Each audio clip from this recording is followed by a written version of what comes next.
आज इस विमर्श में मीडिया विद्यार्थी एवं शिक्षक विमर्श कार्यशाला का आयोजन हम लोगों ने यहाँ पर किया है।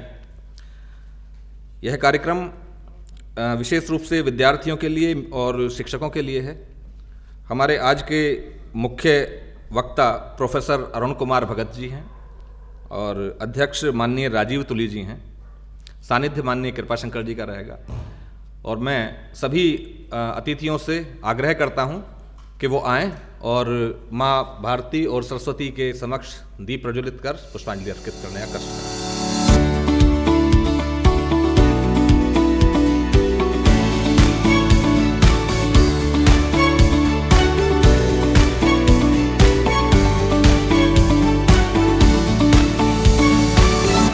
कार्यक्रम की गरिमा को ध्यान में रखते हुए और समय सीमा को ध्यान में रखते हुए बिना किसी औपचारिकता के मैं अब अपने मुख्य वक्ता प्रोफेसर अरुण कुमार जी, जो माननीय सदस्य बिहार लोक सेवा आयोग के हैं, उनसे निवेदन करता हूं कि वो आएं और आपदा काल में राष्ट्रीय स्वयंसेवक की भूमिका पर अपना वक्तव्य दें। आज जिस विषय पर हम चर्चा करेंगे वो है आपदा काल में राष्ट्रीय स्वयंसेवक संघ की भूमिका। राष्ट्रीय स्वयंसेवक संघ एक ऐसा संगठन है जो राष्ट्रीय पुनर्निर्माण के व्यापक संदर्भ में व्यक्तित्व निर्माण के सारस्वत अनुष्ठान का उपक्रम कर रहा है। समाज जीवन में भारतीयता और भारत बोध को प्रतिष्ठापित करने के उपक्रम का नाम ही राष्ट्रीय स्वयंसेवक संघ है और आज उसी की भूमिका पर हम सब विस्तार से बातचीत करेंगे। भारत में हजारों हजार साल से राष्ट्र की संज्ञा से जो देश अभिहित है उसके पुनर्निर्माण की जो कार्यशाला है उसका नाम राष्ट्रीय स्वयंसेवक संघ है। भारत की अस्मिता, विरासत, धरोहर, आत्म तत्व, सत्व और थाती को प्रतिष्ठापित करने के संकल्प और प्रकल्प का नाम ही राष्ट्रीय स्वयंसेवक संघ है। इसलिए उसकी भूमिका पर बातचीत करना समय की मांग है, प्रासंगिकता है। जब कोई वरिष्ठ प्रचारक का कोई बौद्धिक होता था तो वह गीत मुझे आज भी स्मरण है। तन समर्पित मन समर्पित और यह जीवन समर्पित, चाहता हूं मातृभू तुमको अभी कुछ और भी दूं। मां तुम्हारा ऋण बहुत है, मैं अकिंचन किंतु इतना कर रहा फिर भी निवेदन। थाल में लाऊं सजाकर भाल जब, स्वीकार कर लेना दया कर यह समर्पण। गान अर्पण प्राण अर्पण, ज्ञान अर्पित प्राण अर्पित, रक्त का कन कन समर्पित। ये गीत सुनते ही रोंगटे खड़े हो जाते थे। और मैं तब की बात करता हूँ जब बिल्कुल युवा अवस्था में था, 10वीं पास करके पटना आया था। तब ये गीत जब सुनता था तो रोंगटे ऐसे खड़े हो जाते थे मानो आंखों में आंसू आ गए हों। और इस निष्ठा और समर्पण के साथ काम करने वाले एक पूरे समूह का, जो पूरे देश में हजारों लाखों की संख्या में है, उस समूह का नाम है राष्ट्रीय स्वयंसेवक संघ। तो देश और राष्ट्र के प्रति इतना समर्पण का भाव, इतनी निष्ठा का भाव, यह निश्चित तौर से उल्लेखनीय है। इसलिए जिसमें इतना समर्पण होगा, जिन लोगों के समूह में इतनी ताकत होगी, वह तो निश्चित तौर से राष्ट्र के प्रति, यानी राष्ट्र सर्वोपरि है, ये भाव तो स्वयंसेवक के रग रग में उसके खून में, उसके कतरे कतरे में है। मुझे याद आ रहा है माखनलाल चतुर्वेदी जी की वह रचना जिसमें वो कहते हैं कि मुझे तोड़ लेना बनमाली, उस पथ पर देना तुम फेंक, मातृभूमि पर शीश चढ़ाने जिस पथ जाएं वीर अनेक। इसी प्रेरणा भाव से आज़ादी की लड़ाई लड़ी गई और आज़ादी की लड़ाई के बाद भी भारत के लोग राष्ट्रीय स्वयंसेवक संघ के विभिन्न आनुषांगिक संगठनों के बैनर तले निरंतर काम कर रहे हैं। वो सेवा का प्रकल्प हो या अन्य और कोई भी प्रकल्प, निरंतर वो काम कर रहे हैं और राष्ट्र का संपूर्ण विकास हो, माँ भारती को गौरव के शिखर पर पुनर्स्थापित किया जा सके, इसके लिए निरंतर काम कर रहे हैं। विश्व मानवता के समक्ष आपदा आते ही राष्ट्रीय स्वयंसेवक संघ के लोग तत्पर हो जाते हैं। ये आपदा विभिन्न रूपों में आते हैं, विभिन्न रंगों में आते हैं, बदल बदल कर आते हैं। अभी ओमिक्रॉन आ गया, उसके पहले डेल्टा आ गया था। तो ये बार बार अपना अपना रूप बदल कर आते हैं, जीवन के समक्ष चुनौतियां खड़ी करते हैं, आतंक उत्पन्न करते हैं, जीवन को मानो विकल कर देते हैं। और ऐसी आपदा की घड़ी में अगर कहीं से आशा की किरण दिखाई देती हुई नजर आती है समाज जीवन को, तो उसका नाम है राष्ट्रीय स्वयंसेवक संघ। अनेक अवसरों पर, चाहे भोपाल गैस त्रासदी हो, सुनामी की लहर हो, भुज में भूकंप की त्रासदी हो, बिहार में बाढ़ का तांडव हो, चरखी दादरी की घटना हो। चरखी दादरी की घटना में तो दिल्ली से जो अरब जा रही थी और उधर कजाकिस्तान से मालवाहक विमान आ रहा था, दोनों के हादसे में उसमें अधिकाधिक तो मुस्लिम समाज के लोग थे। उसकी भी सेवा राष्ट्रीय स्वयंसेवक संघ के ही लोगों ने की थी। ये 1996 की घटना है।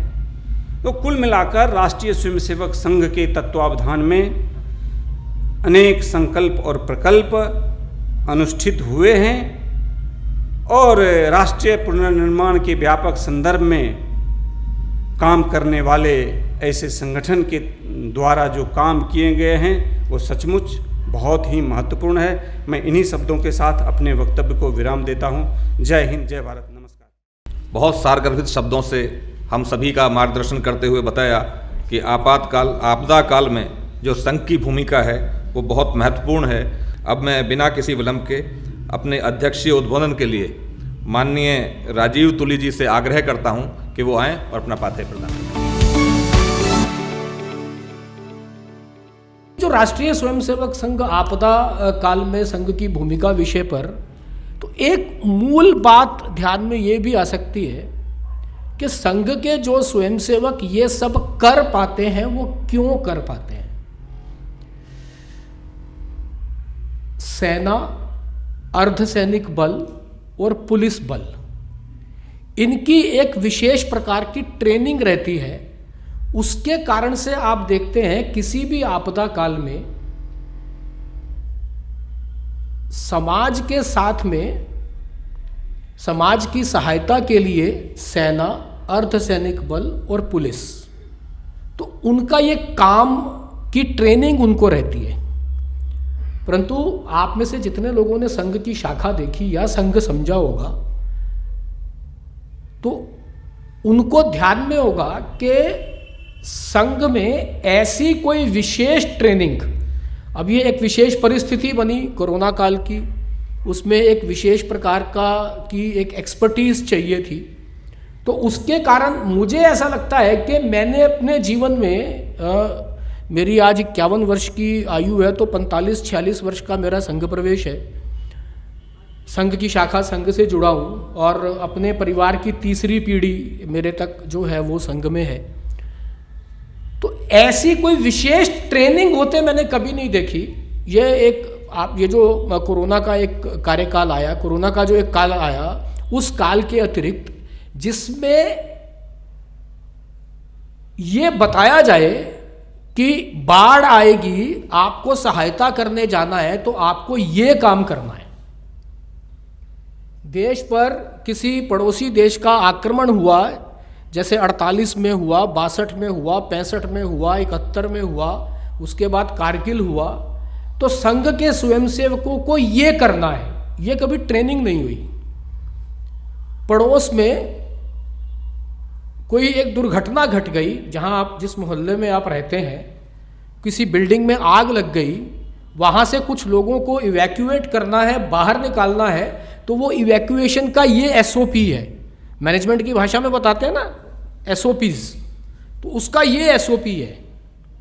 मुझे ध्यान नहीं है कि कभी पिछले 45-50 वर्षों में मैंने कभी 40-45 वर्षों में मैंने इस प्रकार की मेरा इस प्रकार का कोई प्रशिक्षण हुआ हो।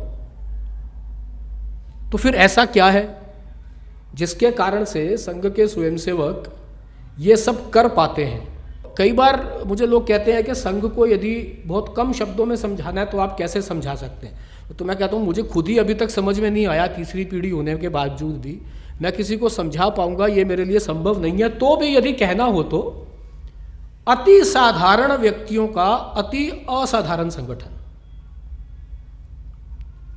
अति साधारण व्यक्तियों का क्या करता होगा? ऑटो चलाता होगा, परंतु देश पे संकट की बात आएगी तो अपना घर परिवार छोड़कर, सब छोड़कर उस आपद, तो ये सब होता कैसे है? तो इसका जो मूल है, इसके मूल में जो बीज डला हुआ है, वो बीज हमारी सनातन संस्कृति का बीज है। वो जो सनातन संस्कृति जिसमें हम इस देश की मिट्टी में पले बड़े समृद्ध हुए, तो वो जो सेवा का भाव है, आप देखिए किसी भी प्रकार का शासन इस देश में रहा होगा, परंतु अपनी जो कमाई है, उस कमाई का एक हिस्सा देश समाज के लिए देना। तो जितने तीर्थ स्थल हैं, उन सब तीर्थ स्थलों पर आपको ऐसी धर्मशालाएं, ऐसी सराय ऐसी मिल जाएंगी जो समाज के सहयोग से बनी होंगी। तो वो सेवा का जो भाव है, वो इस संस्कृति के, इस भूमि के, इस समाज के मूल में है। केवल उसको थोड़े सा उभारने का काम संघ करता है। समस्या आइडेंटिफाई करना, उसको आपदा में बदलने से रोकना। तो समस्या क्या आइडेंटिफाई की? समस्या आइडेंटिफाई की कि अपने समाज में परिवार नाम की जो एक संरचना है, उसमें टूटन आ रही है। अगर उसमें टूटन आएगी तो एक बड़ी आपदा में हम इसको परिवर्तित होता है अपने सामने देख लेंगे। तो बिल्कुल अभी रिसेंटली, बिल्कुल बहुत अधिक समय नहीं हुआ उसको, तो संघ ने संघ के स्वयंसेवकों को जिनको ये बात समझ में आई, उन्होंने एक नई व्यवस्था रचना बना करके परिवार प्रबोधन के नाम से एक काम शुरू किया। उसमें छोटे छोटे काम करने के लिए बताए। ध्यान में आया कि अपने समाज में जातिगत विभेद ये बहुत अधिक हैं, और यदि इनको ठीक से संभाला नहीं गया तो देश टूटने की कगार पर एक नई आपदा खड़ी हो सकती है। तो सामाजिक सद्भाव का एक कार्यक्रम प्रारंभ किया। सब जातियों को एक स्थान पर लाएंगे, बिठाएंगे, उनके प्रमुखों से बात करेंगे, आपस में सौहार्द बनाने का प्रयास करेंगे। पर्यावरण को यदि आपने नहीं संभाला तो एक बहुत बड़ी आपदा आपके सामने आ सकती है। तो संघ के कुछ स्वयंसेवकों को ध्यान में आया, उन्होंने पर्यावरण की एक गतिविधि चालू की जिसमें प्लास्टिक फ्री, जल संरक्षण और वृक्षारोपण, ये 3 काम। इन 3 कामों पर तो किसी का कोई विभेद नहीं। सबको लगता है कि ये तीनों काम, प्लास्टिक का उपयोग कम होना चाहिए, जल का संरक्षण होना चाहिए, वृक्षारोपण होना चाहिए। अब जिस दिल्ली में मैं रहता हूँ, तो ये दिल्ली में साल में लगभग 1-1.5 महीना, अब वो थोड़ा सुप्रीम कोर्ट की डायरेक्शन के कारण और आसान हो गया कि साल का 1-1.5 महीना लॉकडाउन लगेगा ही, ये आप मानकर चलिए। कोई संकट आएगा तो नहीं आएगा, तो पराली का जो संकट है उससे निकालने के लिए ये एक बहुत एक सरल सा उपाय मिल गया कि आप 1.5 महीना 2 महीना दिल्ली में ट्रकों की एंट्री बंद कर दीजिए, ट्रक नहीं आ पाएंगे, उद्योग धंधे बंद कर दीजिए, कंस्ट्रक्शन के काम बंद कर दीजिए, थोड़ा पोल्यूशन कम हो जाएगा शायद उससे। परंतु ये क्योंकि समस्या का निराकरण एक ठीक समय पर नहीं हो गया, इस कारण से आज एक ये आपदा बन गई। तो हमें हमारे स्वयं संघ के स्वयंसेवकों को जब ये ध्यान में आया तो उन्होंने इसके निराकरण के लिए मूल में जाकर के अध्ययन करके उसका समाधान कैसे हो सकता है उस पर काम करना प्रारंभ किया। देखिए, संघ का काम केवल शाखा लगाना है, उसके अलावा संघ का कोई काम नहीं है। उसके अलावा जितने काम है वो सब संघ के स्वयंसेवकों के द्वारा चलाए जा रहे काम है, संघ का काम नहीं है उसमें से कोई भी। संघ का काम है केवल शाखा लगाना और व्यक्ति निर्माण करना। वो जो व्यक्ति है वो कोई ऐसा क्षेत्र नहीं छोड़ेगा जिसमें किसी प्रकार की कोई समस्या ना भी हो तो भी उसको पूरे समाज को ऑर्गेनाइज करने का संगठन है। समाज में संगठन नहीं है, समाज को ऑर्गेनाइज करने के लिए एक संगठन है। To organise the society, not an organisation within the society. तो इस कारण से संघ की शाखा से निकला हुआ स्वयंसेवक किसी प्रकार की कोई आपदा, कोई संकट, कोई समस्या उसके ध्यान में आएगी तो उसके समाधान के लिए खड़ा होगा, खड़ा होने का प्रयास करेगा। और देखिए, आज विश्वसनीयता का या क्रेडिबिलिटी का एक बड़ा संकट है सबके सामने। अभी जिस क्षेत्र में मैं रहता हूँ उसकी पास की एक सेवा बस्ती में पिछले 40 वर्ष से एक औषधालय डिस्पेंसरी चल रही थी। उसकी जो बिल्डिंग है वो एकदम गिरने की कगार पे थी। तो उस पर थोड़ा धन इकट्ठा करने का एक बड़ा अभियान चलाने की बात थी। तो मैंने अपने कुछ मित्रों से जो विदेश में रहते हैं उनसे बात की कि भाई ऐसे ऐसे एक डिस्पेंसरी बन रही है तो आप थोड़ा उसमें सहयोग कीजिए। तो उसमें से सबका यही कहना था कि कौन बना रहा है, तो भाई ऐसे ऐसे संघ का एक संघ के स्वयंसेवकों द्वारा चलने वाला एक संगठन है वो बना रहा है। तो लगभग सबका एक कहना था, अच्छा आरएसएस के लोग इन्वॉल्व है ना, हाँ तो फिर हमारा पैसा नहीं, तो विदेश से जब पैसा यहाँ मंगवाया जाता है ऐसे कामों के लिए उसका उपयोग ठीक हो रहा है या नहीं हो रहा है, ये एक बड़ा संकट उनके सामने रहता है। उन्होंने कहा हाँ संघ के लोग इन्वॉल्व है ना, आरएसएस के लोग इन्वॉल्व है ना, हाँ आरएसएस के लोग इन्वॉल्व है, तो फिर पैसा ठीक जगह ही जा रहा होगा, फिर कोई संकट नहीं है। तो ये जो क्रेडिबिलिटी का संकट आज समाज के सामने, विश्वसनीयता का संकट था, उस संकट की आपदा से भी यदि कोई निकाल सकता है या निकाल रहा है, निकालने का प्रयास कर रहा है, तो वो राष्ट्रीय स्वयंसेवक संघ और इसके स्वयंसेवक हैं। अब यह समय उस जिज्ञासा समाधान का है, तो आप अपने प्रश्न पूछ सकते हैं। अब मंच उनका जवाब दें। संघ ने पर्यावरण और प्रदूषण इनको लेकर के एक नई गतिविधि पर्यावरण संरक्षण के नाम से शुरू की, पर्यावरण संरक्षण गतिविधि PSG। उसमें अभी मूल रूप से 3 काम हमने अपने हाथ में लिए हैं।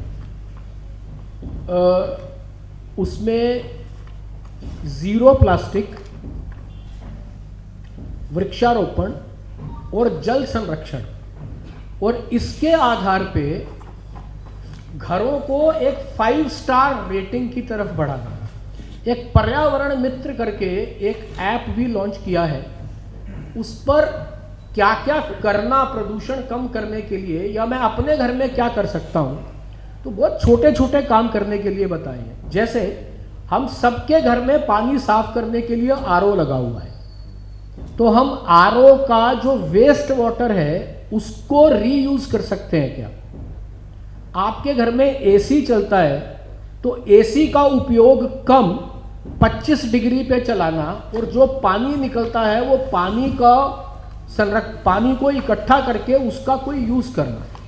घर में 5 वृक्ष ना लगा सकें तो 5 पौधे, 5 गमले अपने घर की छत पर लगाना, या छत नहीं है तो बालकनी पर लगाना। पर प्लास्टिक है प्लास्टिक का कम से कम उपयोग हो, मेरा थैला मेरा अभिमान, इस प्रकार का एक अभियान भी लिया। इको ब्रिक्स बनाने का एक बड़ा अभियान, प्लास्टिक की बोतल लेना, उसमें घर में पड़ा हुआ जो सारा प्लास्टिक है, प्लास्टिक की थैली या पन्नी है, वो उसमें भरना, उसको भर के बंद करके अच्छे से सील करके ऐसी ब्रिक्स इकट्ठी करना, तो इसको इको ब्रिक का नाम दिया। ये इको ब्रिक इकट्ठी करके इसका कुछ उपयोग करना, कुछ सार्वजनिक स्थानों पर कुछ डेकोरेटिव्स बना सकते हैं क्या उससे, उनको बना करके बहुत प्रयोग होने लगे इस सारे के। तो ये सारा प्रदूषण, और उसमें एक आग्रह ये भी किया, जैसे दिल्ली में पिछले 3 वर्ष से हम वृक्षारोपण का बड़ा अभियान ले रहे हैं। केवल वृक्षारोपण नहीं तो क्या होता है, एक मैदान लिया, उस मैदान में अनेक वर्ष वृक्षारोपण होता है और अंत में एक ही वृक्ष बचता है। तो वृक्ष वहाँ लगाना जहाँ वृक्ष मित्र अपॉइंट हो सकता है। वो वृक्ष मित्र क्या करेगा, वो वृक्ष मित्र 2 वर्ष तक कम से कम उस वृक्ष की रक्षा करने की कमिटमेंट देगा।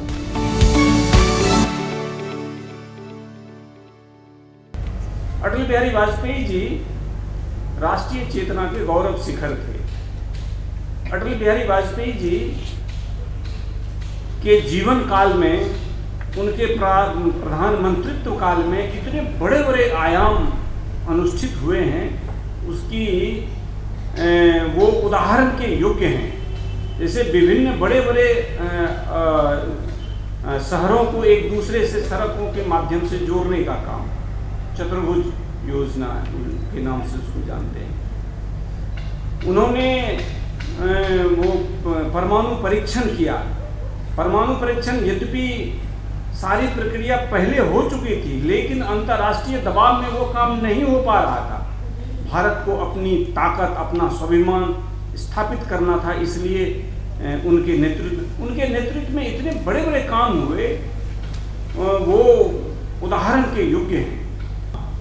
अटल जी की संवेदनशीलता एक ऐसा गुण है जिसको अपनाया जा सकता है 2 कामों में, एक तो राजनीति के क्षेत्र में और दूसरा पुलिस प्रशासन के क्षेत्र में सामान्यतया मान्यता है कि चमड़ी थोड़ी सी मोटी हो जाती है। लेकिन अटल बिहारी वाजपेयी जी ऐसे व्यक्तित्व थे जो संवेदनाओं में जीते थे, इसलिए एक उनका ध्यान में उतरने योग्य है संवेदनशीलता।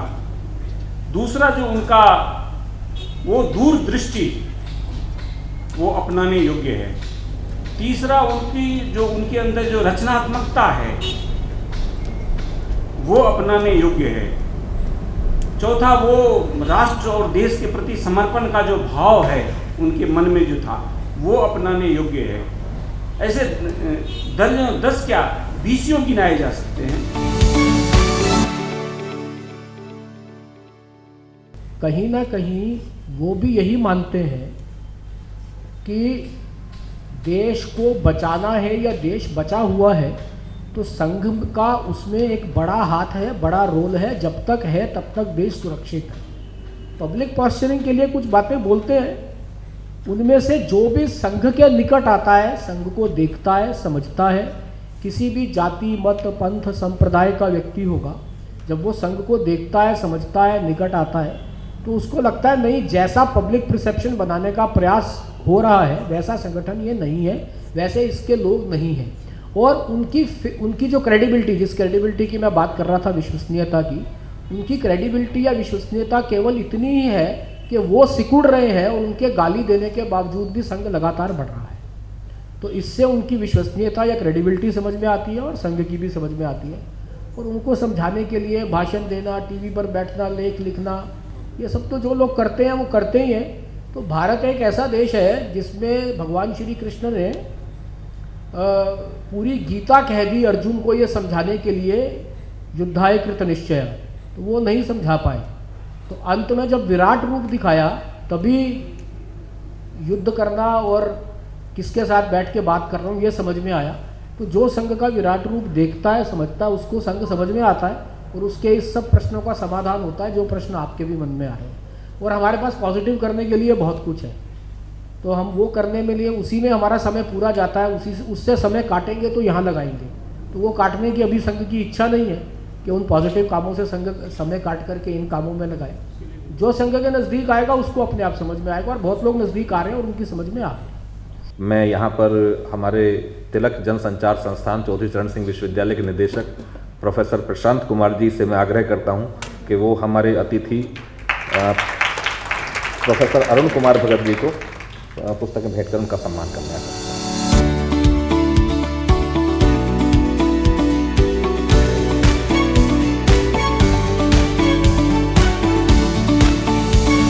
मैं सबसे पहले आभार व्यक्त करना चाहता हूँ आज के मुख्य वक्ता माननीय प्रोफेसर अरुण भगत जी का। वो अपना पूरा जीवन जो है राष्ट्र के लिए समर्पित कर रहे हैं और शायद सबसे बड़ी भूमिका यही है। और इसके बाद जो हमारे अध्यक्ष थे माननीय राजीव तोली जी, जो सदस्य हैं अखिल भारतीय टोली प्रचार विभाग के, उन्होंने बताया कि क्यों, आखिर क्या वजह है जहाँ पे लोग अपने निहित स्वार्थों में आज संलग्न हैं, वहाँ पे क्या वजह है कि राष्ट्रीय स्वयंसेवक के साथ जुड़े हुए जो लोग हैं वो निस्वार्थ होकर काम कर रहे हैं। आभार व्यक्त करना चाहता हूँ इस पूरा जो कार्यक्रम हो रहा है, जो इसकी धुरी हैं, जो इसके केंद्र हैं, माननीय भाई साहब कृपाशंकर जी का। और अंत में आप सबका आभार व्यक्त करना चाहता हूँ जो आज यहाँ उपस्थित हुए, खासकर जो हमारे विद्यार्थी हैं, वो जब जुड़ते हैं तो उनका जो उत्साह है और उनके अंदर जो ऊर्जा और जो शक्ति है वो जब राष्ट्र निर्माण में जब लगती है तो एक ज़रूर हमें एक नए राष्ट्र की ओर वो ले जाती है और हमें एक नया राष्ट्र देखने को मिलता है। धन्यवाद।